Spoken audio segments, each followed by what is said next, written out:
Se você tá pensando em comprar um MacBook Air M1 em 2025, pare. Esse vídeo vai mudar completamente a sua decisão.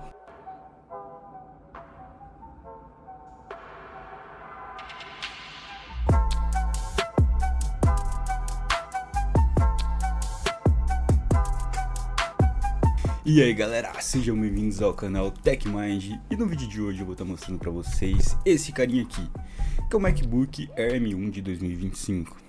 Opa, 2025, 2020, olha só, ele já tem 5 aninhos nas costas, porém ele ainda é muito bom. Vamos lá, eu tô usando esse notebook há aproximadamente 4 meses, eu comprei ele de segunda mão na OLX, tá?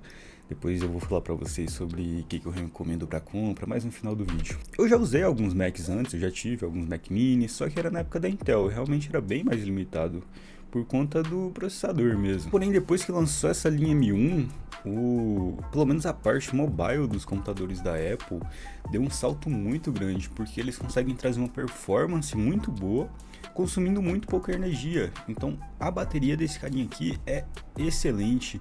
Então se você é desenvolvedor, trabalha em ambiente externo ou trabalha viajando, esse carinha aqui vai ser excelente para você. Eu vou começar passando as especificações para vocês. Como o nome já diz, ele tem um M1 da Apple, que é um processador de 8 núcleos, e uma curiosidade interessante, ele não tem multithread, então ele tem 8 cores e 8 threads. Ele conta também com a GPU de 7 núcleos da Apple, 8 GB de memória RAM LPDDR4X, que não dá para fazer upgrade, 256 GB de SSD, que também não dá para fazer upgrade, e ele tem uma velocidade média ali, de acordo com os benchmarks que eu fiz, de 2.875 megas por segundo. Também tem uma tela IPS de 13 polegadas 2.5K, que tem cobertura de 100% do sRGB, que é uma maravilha, que tela linda. O teclado dele é no padrão inglês internacional, porém tem uns atalhos para usar todos os acentos, com relação a isso é bem tranquilo. É retroiluminado e no geral é um teclado muito bom, só tem um ponto a reclamar que eu vou falar mais pra frente no vídeo.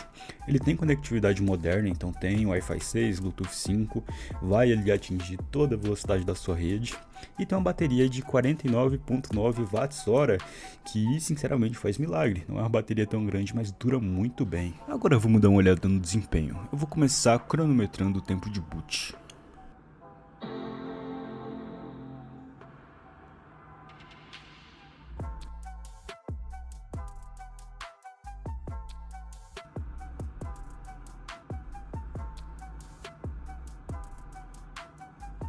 Como vocês puderam ver, ele liga bem rápido, isso se dá por conta do seu sistema, que é muito otimizado, inclusive ele já está com a versão 26, que se eu não me engano se chama Tahoe. E como vocês podem ver no teste de benchmark do disco, ele pega 2.875 megabytes por segundo de velocidade, o que é muito similar ao MacBook M4, então isso de forma alguma vai ser uma limitação para esse carinha aqui.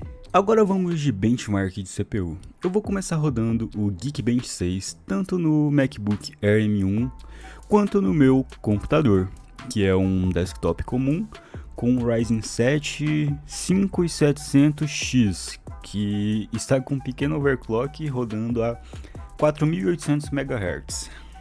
Daqui o M1 consegue pontuar 2.417 no single core, 8.855 no multicore.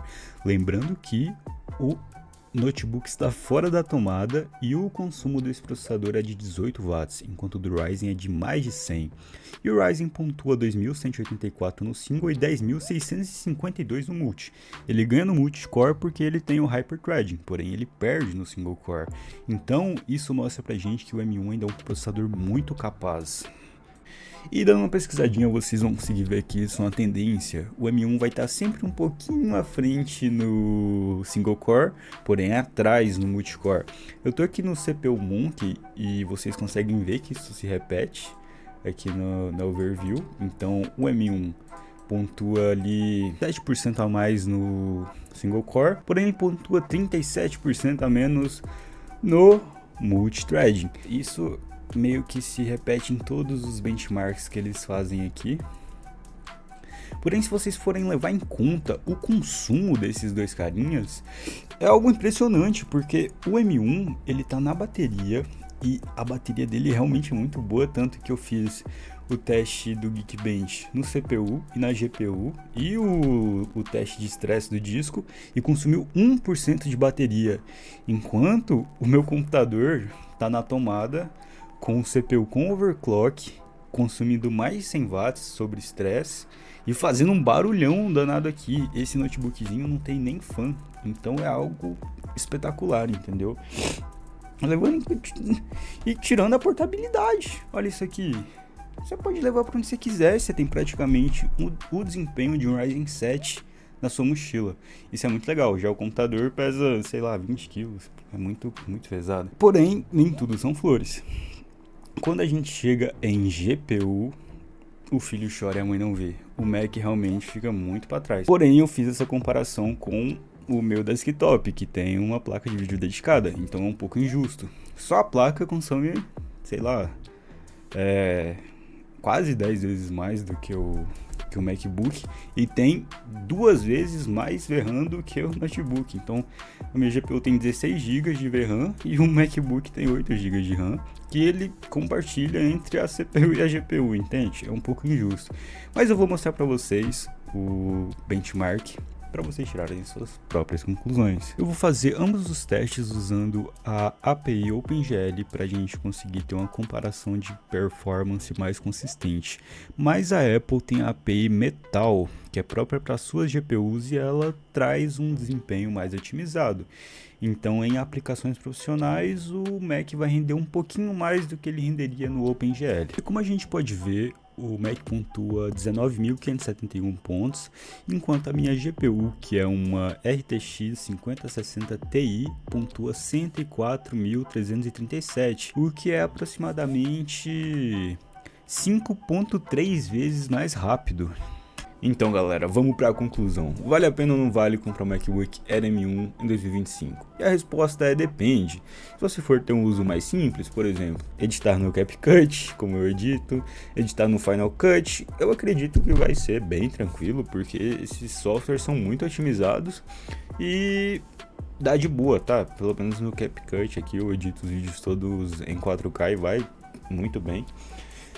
No futuro eu vou fazer um teste para vocês, eu vou criar um projeto, vou ver se eu acho um pesado na internet ou eu crio no DaVinci Resolve, que é um editor gratuito, porém bem mais pesado do que o CapCut, e vou renderizar tanto no meu computador quanto no MacBook para a gente comparar essa questão do desempenho para renderização e a fluidez na edição de vídeo.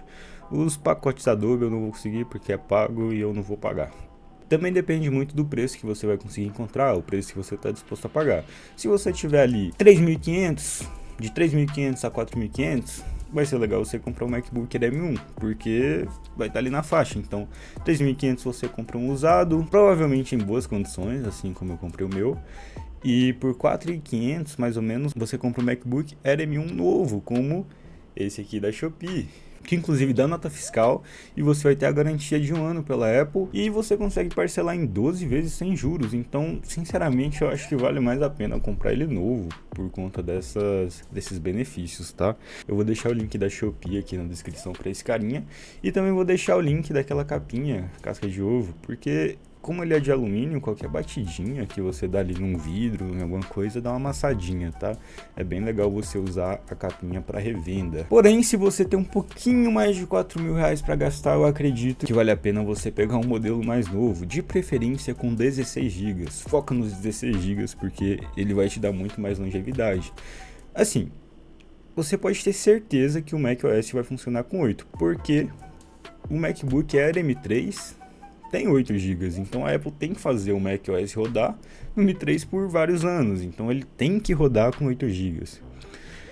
Mas o 16 GB dá muito mais margem para você trabalhar. E uma opção muito interessante que está com preço muito legal é o MacBook Air M4, que já vem com 16 GB de RAM e inclusive vem com CPU mais forte. Essa é a única versão que eu pessoalmente acho que vale a pena, a não ser o M1, porque ele tá com preço competitivo com relação ao M3, o M2, e ele tem 10 núcleos de CPU, os outros têm 8. Então ele entrega ali uma potência maior. E o preço dele atualmente na Shopee é de 6.269. Você consegue achar um pouquinho mais barato daquele pessoal geralmente dos camelódromos que trazem do Paraguai. Você consegue achar ali por 5.800, talvez até 5.500. Porém, você não vai ter a nota fiscal. E aqui na Shopee você tem a nota fiscal e vai conseguir ter a sua garantia. Além de que você consegue parcelar em 12 vezes sem juros. Então eu vou deixar o link também do M4 na descrição, assim como uma capinha, porque é muito importante proteger seu MacBook. E outra coisa muito importante, que é assim essencial para quem compra um MacBook novo, é isso aqui, ó, capinha de teclado. Por quê? Porque esses MacBooks têm um problema no teclado que é a tinta. O teclado dele é pintado, então na medida que você vai teclando, a tinta vai se soltando e ela fica com um aspecto brilhoso, então parece que o teclado está engordurado. Então é de extrema importância, se você comprar novo, usar essa capinha no teclado. Se você comprar usado, infelizmente não vai ter mais jeito. Então é isso, pessoal, eu vou trazer mais vídeos sobre o MacBook Air M1. Se vocês tiverem sugestões, deixem nos comentários e fui!